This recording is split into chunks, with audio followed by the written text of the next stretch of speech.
Olá, este é o Poder Entrevista. Eu sou Júlia Colombo, redatora do Poder 360. E eu sou Luciana Saravia, redatora do Poder 360.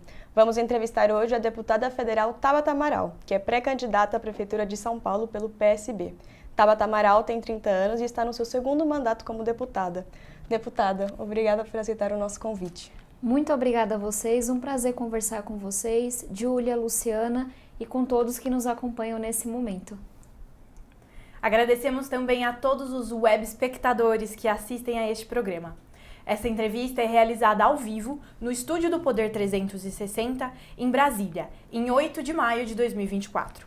Para ficar sempre bem informado, inscreva-se no canal do Poder 360, ative as notificações e não perca nenhuma informação relevante.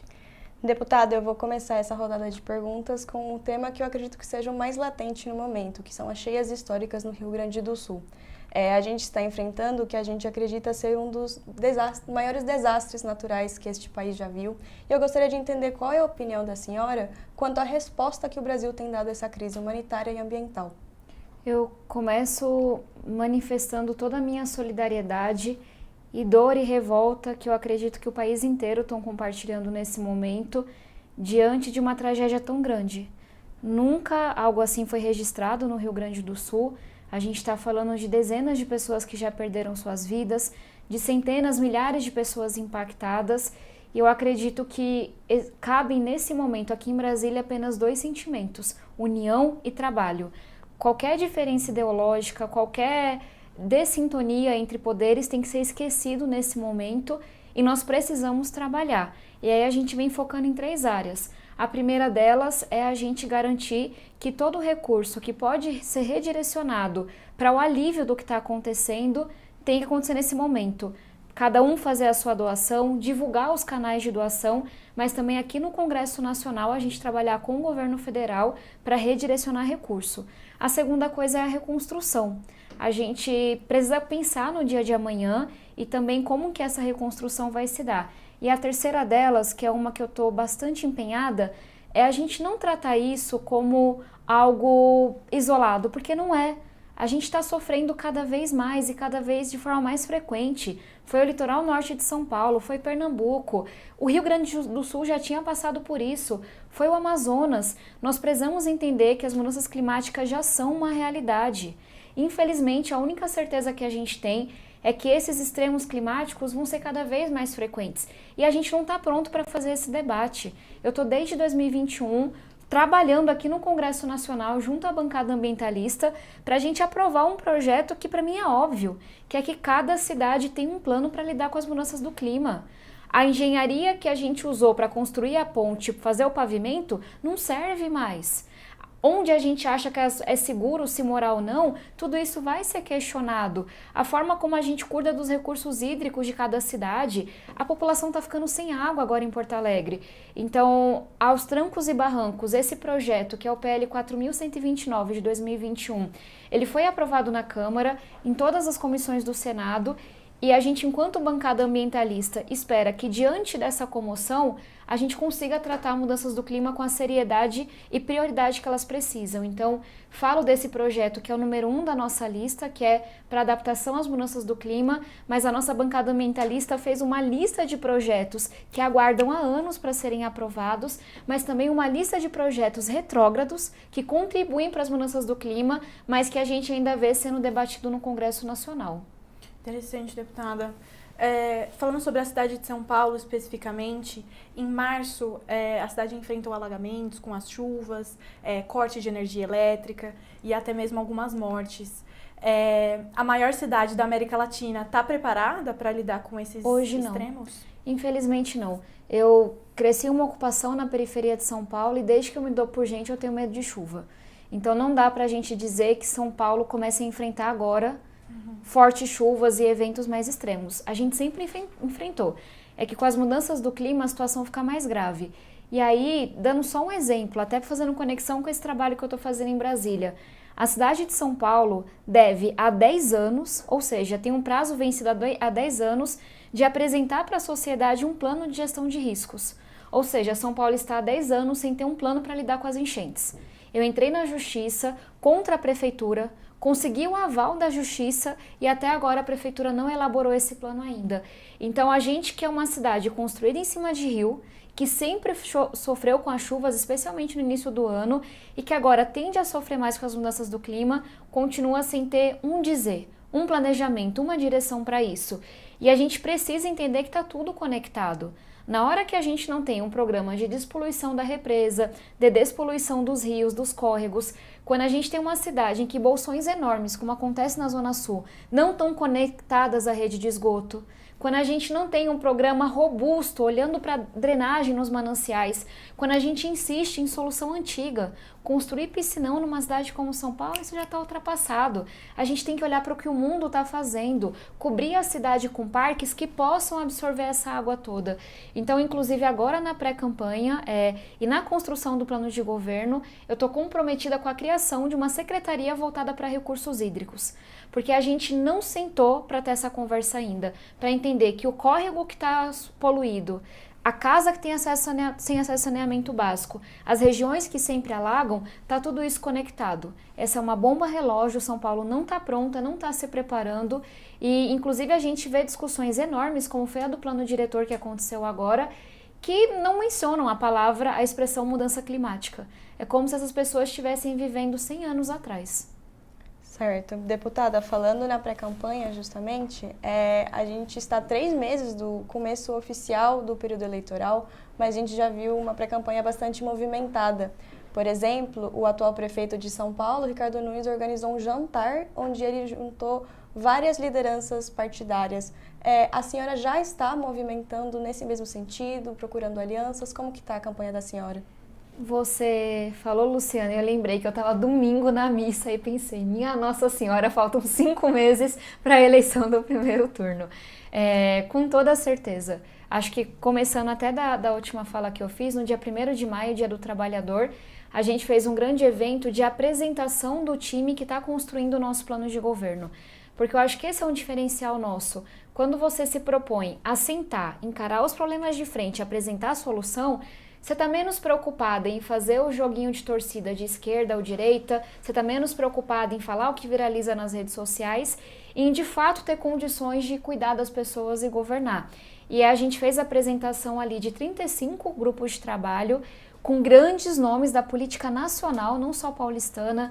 Então, desde Ludmila Jari e Dr. Saldiva na saúde, Leandro Piquet na segurança, Cláudia Coxim na educação, trouxemos nomes como Floriano Pêsaro, Luciana Temer, Dr. Coronel Zé Roberto, gente que já atuou, sabe, em questões muito complexas da sociedade e que da centro-esquerda à centro-direita toparam se unir por um projeto que debata a cidade e que seja mais do que um repeteco da última eleição. Então começo daí porque olhar para esse time que se forma é bastante impressionante e ver como tem gente séria que esteve na gestão do Kassab, do Serra, do Haddad, do Bruno Covas falando, não, esse projeto aqui é sério e é por ele que a gente vai se unir.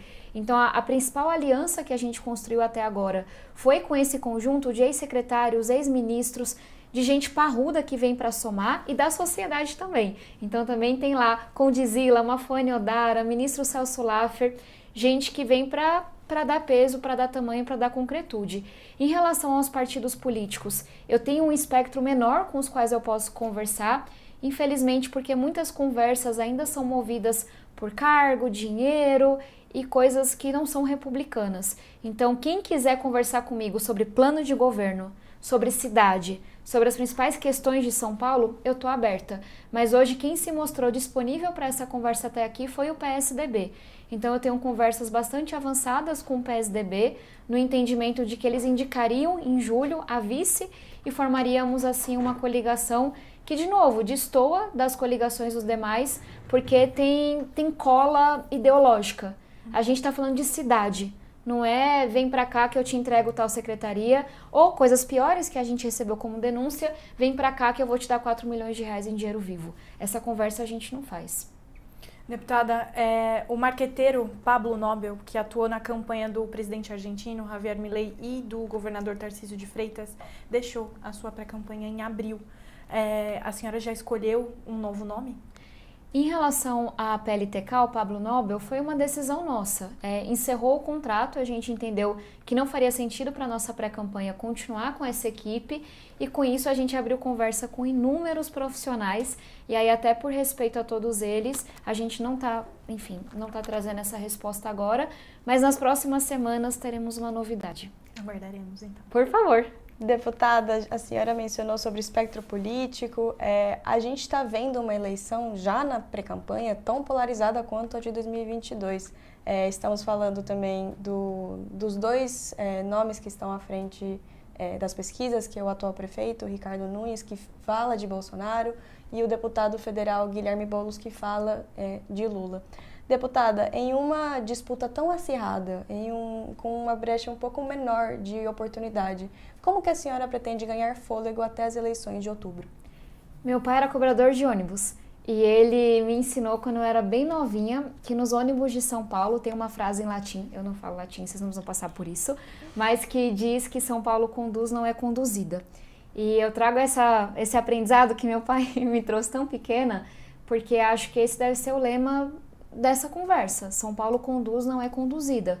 São Paulo não pode ser apequenada em torno de um debate entre uma eleição que já foi, que foi a eleição nacional, entre figuras que não estão disputando a eleição atual.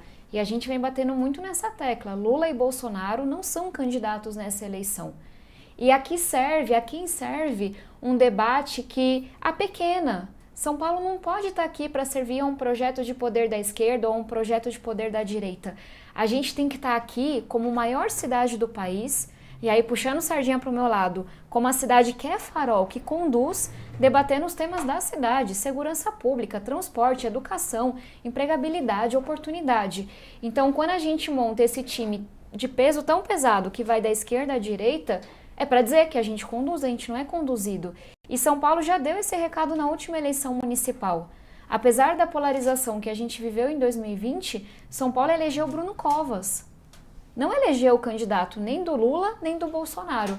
Então, eu espero que São Paulo siga liderando e siga dando o exemplo, fazendo o debate do que importa para as pessoas e não do que importa para figuras políticas nacionais. Deputada, passando o tema da polarização para o exercício no Executivo Municipal. A senhora já disse ser contra a privatização da Sabesp, no entanto, a pauta acabou sendo aprovada. Considerando que o perfil dos vereadores se mantenha, como a senhora dialogaria com eles sobre o tema? Nesse debate inteiro que eu venho travando já há meses, eu venho me posicionando com muita firmeza contra essa privatização e sempre deixando claro que não é por uma questão dogmática. É porque eu estudei o contrato. Eu sou hoje a liderança política que mais apresentou sugestões de alterações, que mais levou reivindicações. Então, o debate que eu espero que siga acontecendo não é um debate raso ideológico de sou contra, sou a favor porque é público, porque é privado, mas é da gente entender o quanto que São Paulo, nesse momento, está abrindo mão de dinheiro, está abrindo mão de poder político, está abrindo mão de voto. A forma como tudo isso se desenhou, não vou entrar aqui no detalhe técnico, por assim dizer, mas é São Paulo, que é a maior contratante da Sabesp, é a maior cliente, lembrando que saneamento básico é uma atribuição do município, não é do estado não. E a gente está permitindo que uma empresa estadual forneça esse serviço. Quando a gente olha para a forma como o contrato está se colocando, São Paulo está fazendo isso abrindo mão de reivindicações de investimento, abrindo mão de votos nos comitês que estão sendo criados. Então, minha primeira questionamento é, São Paulo, do tamanho que tem, com a importância que tem que apitar mais, tem que estar mais representada na mesa. E esse eu sei que é um tema que vai seguir sendo discutido e eu espero poder incidir sobre ele. O segundo é, o dinheiro da venda tem que ficar em São Paulo. Gente, São Paulo, assim, concentra uma boa parte da população do estado. Hoje não tem nenhuma garantia. A gente tem uma rede que é antiga, que precisa de novos investimentos. E a gente chegou a escrever quais são os marcos físicos de investimento que a gente precisa. E aí tem uma batalha social também. A gente tem hoje uma população inteira que deveria estar pagando até 3 vezes menos na conta de água, porque está na tarifa social, está na tarifa vulnerável, mas não tem acesso a isso, porque não é automático, porque é uma burocracia danada. Então, são alguns pontos que eu venho listando, inclusive em conversa com o governador Tarcísio, com a secretária Natália, com a Câmara de Vereadores, são pontos que deveriam unir quem está trabalhando por São Paulo. Garantir que a gente tem voz, que o dinheiro fica aqui, que a gente está permitindo que a população mais vulnerável acesse esse serviço e pague um preço mais justo. E aí tem um outro ponto que a gente colocou ali como reivindicação, que é a gente acabar com esse corte de água que acontece toda noite na periferia. Minha casa fica sem água toda noite. Só que, geralmente, quem mora nessas casas não é quem apita no debate político. A gente deveria ter ali uma cláusula, isso também eu apresentei por escrito, dizendo que na noite que a periferia fica sem água, a gente tem esse ressarcimento depois. Então, de novo, são números, não é uma posição dogmática. E eu espero que São Paulo tenha, a partir do próximo ano, alguém com tamanho para defender a cidade de São Paulo.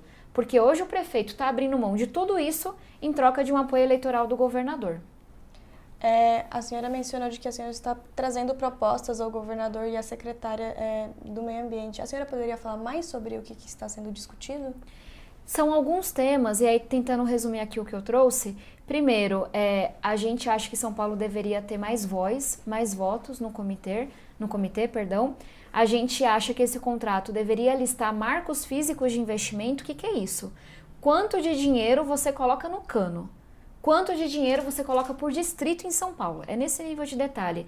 A gente acha que a tarifa reduzida deveria ser automática e, inclusive, existe hoje uma sinalização do governo do estado de que foram sensíveis e estão acatando essa nossa reivindicação. O que é isso? Quem está no cadastro único automaticamente paga a tarifa reduzida. Não tem por que forçar essa pessoa que está no corre, tentando estudar, trabalhar, sobreviver e lá na sede da Sabesp enfrentar toda essa burocracia. E o quarto ponto, mas os mais importantes, é que no dia que você tem um corte de água, no dia que a população ficar sem água, que receba um ressarcimento como se fosse uma multa inversa que a companhia paga para a população porque falhou no seu serviço. Entendi. Deputada, mudando um pouco de assunto, indo um pouquinho lá atrás ao seu histórico como deputada, em 2018, a senhora foi contra o seu partido da época, que é o PDT, e votou a favor da reforma da Previdência. A senhora foi criticada por membros do seu partido e, inclusive, por uma parcela do seu eleitorado. Deputada, a senhora se arrepende de ter votado? De maneira alguma. Uma das coisas que eu tenho mais orgulho na minha trajetória política, como deputada federal, já há quase 6 anos agora, é de ter mantido a minha coerência, defendido o que eu acredito, mesmo quando isso não era popular, mesmo quando isso não era fácil. E eu acredito que nesse mundo de tanta mentira, de tanta enganação, as pessoas respeitam quem é coerente. O PDT defendeu a reforma da Previdência durante toda a campanha de 2018. O PDT, inclusive, teria a relatoria da reforma da Previdência. E até para mostrar incoerências que existem, é uma reforma dura, não é fácil. Mas a população está envelhecendo. Se a gente não fizer esse debate, falta dinheiro para a educação, para a saúde, para a segurança. E aí, apontando as incoerências, não é à toa que o Lula fez uma reforma da Previdência, que a Dilma tentou fazer e que na hora que ministros tentaram falar sobre revogar a reforma da Previdência, na hora o presidente Lula falou, não tem como, os números não permitem. Então, se tem uma coisa que eu me orgulho é ter mantido essa coerência e também a independência, de defender o social e o fiscal, porque essas duas coisas não são excludentes, elas se alimentam. Então, votei a favor da reforma da Previdência, votei a favor do marco legal do saneamento básico, votei a favor da independência do Banco Central, porque eu sei que o dinheiro é curto e porque eu defendo um Estado eficiente. E, ao mesmo tempo, apresentei e aprovei uma lei para a gente ter absorvente nas escolas, apresentei e aprovei um texto para os professores serem vacinados com prioridade na pandemia, fui relatora da lei de conectividade, levando acesso à internet, tablet a milhões de alunos e professores, aprovei o marco legal do ensino técnico e agora, acho que o projeto mais impactante, aprovei o Pé de Meia. Um projeto que eu apresentei 4 anos atrás, no auge da pandemia, para que nenhum aluno pobre deixe de estudar. São R$200 por mês, R$1.000 por ano para cada ano que é concluído no ensino médio, para que a gente não tenha um Brasil como o nosso tão desigual em que a gente tem um Senado querendo aprovar quinquênio, ainda mais recurso para quem está na elite do judiciário, mas a gente tem aluno largando a educação básica porque não tem o que comer. Então, é nessa lógica que eu me pauto. Eu vou lutar sim contra esses quinquênios que querem dar para os juízes, eu vou lutar sim contra os super salários, eu vou lutar contra todo o privilégio e gastança que eu vejo aqui. É um absurdo, é um insulto à população, para que a gente tenha recurso. Para olhar para a primeira infância no auxílio emergencial, foi um projeto meu, do nosso grupo, que conseguiu ampliar de 3 para 6 anos o benefício da primeira infância, para que a gente tenha recurso para as mães, para as crianças, para os idosos, para as pessoas com deficiente, para que a gente tenha um pé de meia como a gente tem hoje, impactando 2,5 milhões de jovens. Deputada, no último levantamento do Paraná Pesquisas, do dia 2 de maio, a senhora fica em 4º lugar nas intenções de voto, atrás do atual prefeito, Ricardo Nunes, Guilherme Boulos e da Atena. O apresentador, inclusive, ele era cotado para compor a sua chapa como vice, quando estava filiado ao PSB e hoje está no PSDB. Queria saber, existe a chance dele lançar a candidatura própria? Como estão as negociações com o apresentador? É claro que essa pergunta tem que ser feita para ele, e eu respeito o tempo de decisão dele, mas todas as sinalizações que eu recebi do Datena, diariamente, e também do PSDB, foi de que existe uma intenção de que ele venha compor a nossa chapa como vice.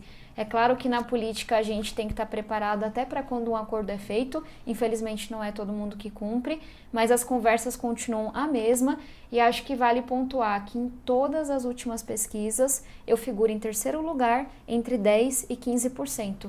Inclusive, se a gente olha para a última, que é a da Atlas Intel, fui a pré-candidata que mais cresceu, dentre todos que estão disputando. Então, apesar de ser ainda muito desconhecida, essa é uma barreira, uma dificuldade que a gente tem, estamos crescendo. Comecei com 6, bati 10 e nas últimas 2 pesquisas, ali perto de 14,7%.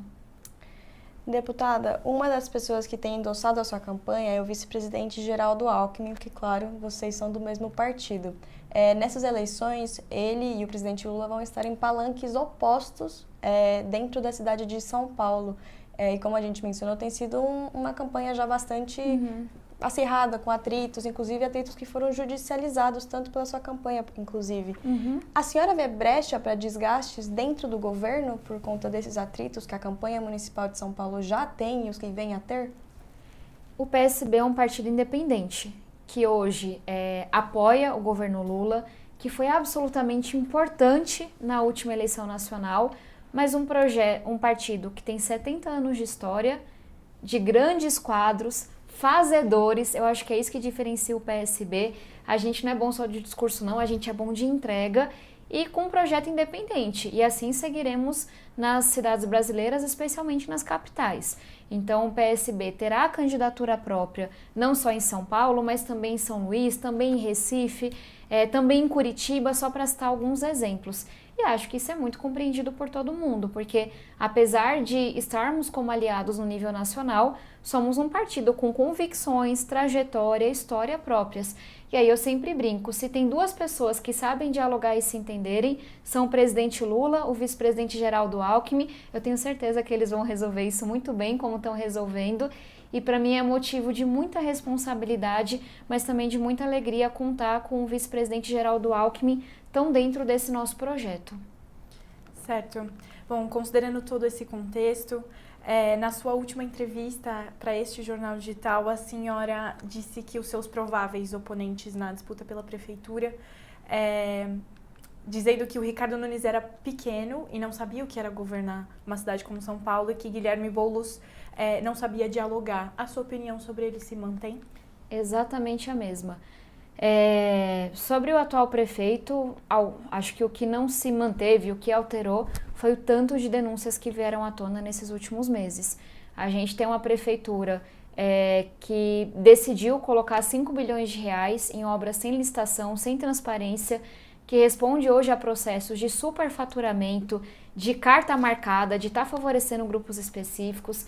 A gente tem hoje uma prefeitura com denúncias muito graves envolvendo creches, favorecimento de ONGs ligadas ao prefeito. A gente tem hoje uma prefeitura envolvida num escândalo gigantesco em que empresas de ônibus, de acordo com essas denúncias e com a Operação Fim de Linha, estariam lavando dinheiro do crime organizado.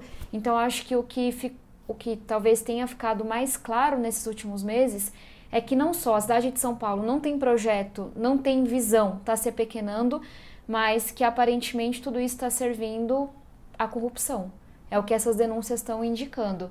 Em relação à candidatura do pré-candidato Guilherme Boulos, acho que aí ele e o partido dele deixam isso claro todos os dias. Uma coisa é você fazer palanque numa tribuna, no legislativo, e não abrir mão do seu ponto, e não abrir mão da opinião, dos afagos da sua base. Outra coisa é você aprovar projeto. Outra coisa é você ir lá e articular com esquerda, direita, governador, presidente da República, judiciário, o que for preciso para a gente avançar, porque o Brasil tem muitas necessidades. E aí eu espero que nessa campanha as pessoas tenham essa disponibilidade de comparar o que cada um dos pré-candidatos fez enquanto esteve no mandato, enquanto teve a oportunidade. E eu vou trazer para a mesa as dezenas de projetos que aprovei como deputada federal. Num eventual segundo turno entre os dois, a senhora já pensou em apoio? Não, porque eu estarei no segundo turno. Os dois tentaram inúmeras vezes sentar, conversar, e eu, de forma muito respeitosa, disse que não. Eu estarei no segundo turno, então nem eu, nem ninguém da minha equipe fazemos qualquer conversa que não leve isso em consideração. Deputada, em um evento de 1º de maio, o presidente Lula dividiu o palco com o pré-candidato Guilherme Boulos e pediu que as pessoas que votaram nele em 6 eleições diferentes votassem para ele também para prefeito de São Paulo. Queria saber qual a sua avaliação sobre essa fala. É claro que todo mundo é livre para indicar suas preferências, da mesma forma que o vice-presidente Geraldo Alckmin e que o ministro Márcio França estavam no dia 1º de maio no lançamento do nosso plano de governo, verbalizando que esse projeto de união e trabalho é o melhor projeto para São Paulo hoje. Agora, dito isso, existem regras eleitorais que devem ser seguidas. A democracia depende do respeito a essas regras. Então, existe um entendimento de que... Existe um entendimento não, existe uma lei que deixa muito claro que você não pode pedir voto nesse momento. Então, é por isso que tem um processo que está acontecendo, e aí os envolvidos terão que se justificar perante a justiça. Inclusive, em um outro momento anterior, eu processei o pré-candidato Guilherme Boulos, que foi condenado porque publicou uma pesquisa excluindo os 10% de intenção de votos que eu tenho. Então, não estou aqui para ficar fazendo briguinha inútil, não. E acho que eu deixo isso muito claro no dia a dia. Com quem eu tiver que conversar, eu converso, não tem o menor problema. Mas as regras precisam ser seguidas. E toda vez que elas não forem, a justiça está aí para isso, para que a gente possa questionar e para que os fatos sejam analisados. A senhora decidiu não entrar com uma representação contra o pré-candidato Boulos como os outros pré-candidatos, certo?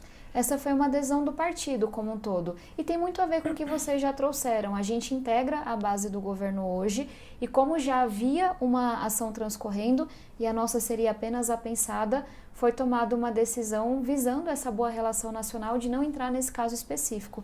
Mas em todos os outros em que não havia uma ação ou que não impactavam diretamente o governo federal, a gente foi um dos primeiros a entrar. Deputada, aqui indo para o final da nossa entrevista, a senhora é muito ligada a movimentos estudantis, educação, a pauta de educação, na verdade. Entre ontem e hoje, estudantes da Universidade de São Paulo fizeram um acampamento na FEFELESTE, onde estão pedindo que a universidade rompa qualquer relação que tenha com o Estado de Israel e pedindo uma Palestina livre. Eu queria a avaliação da senhora em relação a esse movimento. Quando a gente fala de todo o conflito que acontece hoje, eu acho que é muito importante que a gente faça uma avaliação histórica, cronológica do que aconteceu. Porque o perigo da polarização é quando a gente é forçado a escolher um extremo, tendo que engolir todas as suas incoerências. Isso eu não faço. Todo esse conflito se originou porque houve uma invasão terrorista no Estado Democrático de Israel. E todas as lideranças políticas brasileiras que não reconhecem o Hamas como grupo terrorista, na minha opinião, cometem uma grande incoerência.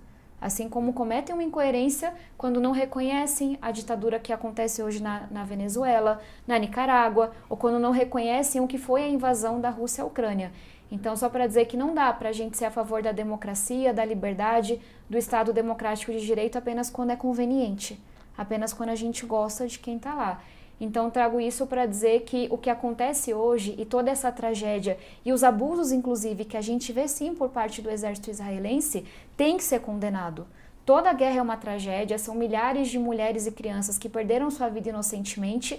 Eu acho muito importante que a gente se posicione, entendendo, obviamente, que Israel quer os sobreviventes que foram raptados de volta, mas que essa tragédia tem que ter um fim imediato. Agora, que a gente não use o que está acontecendo hoje para passar uma borracha no que aconteceu no passado. Eu acho que a situação é mais complexa e eu, pelo menos, dou conta de olhar para essa complexidade, de também me unir a quem pede um cessar-fogo, de também denunciar tudo o que acontece hoje nesse conflito que já vem sendo denunciado, inclusive em cortes internacionais, mas de não usar isso para esquecer o que o Hamas fez, ou de não usar isso para tirar o nome de terrorista que eles deveriam ter. E essa é a dificuldade dos nossos tempos. A gente tem que dar conta da complexidade das coisas. E mais do que tudo, a gente tem que estar pronto para se posicionar e desagradar a todos e não fazer o que a gente faz hoje, que depende da cor, eu sou a favor ou eu sou contra. Isso vocês não verão, nem de mim nem do meu partido. O PSB, sinto muito dizer isso, mas é hoje um dos poucos partidos progressistas brasileiros que se posiciona contra as ditaduras do mundo todo, e não só aquelas de direita. E eu acho que essa coerência ela vem fazendo muita falta ao nosso país. Chega ao final esta edição do Poder Entrevista. Em nome do jornal digital Poder 360, agradeço a presença da deputada federal Tabata Amaral. Muito obrigada pela sua presença aqui hoje. Muito obrigada pelo convite, foi um prazer e obrigada a todos que nos acompanharam também. Para quem quiser saber mais do trabalho, quiser estar junto, é Tabata Amaral SP nas redes sociais. Agradeço também a todos os web espectadores que assistiram a este programa. A entrevista foi gravada no estúdio do Poder 360 em Brasília, em 8 de maio de 2024. Para ficar sempre bem informado, inscreva-se no canal do Poder 360, ative as notificações e não perca nenhuma informação relevante. Muito obrigada e até a próxima. Poder Monitor. Acesse agora e ganhe 30 dias grátis.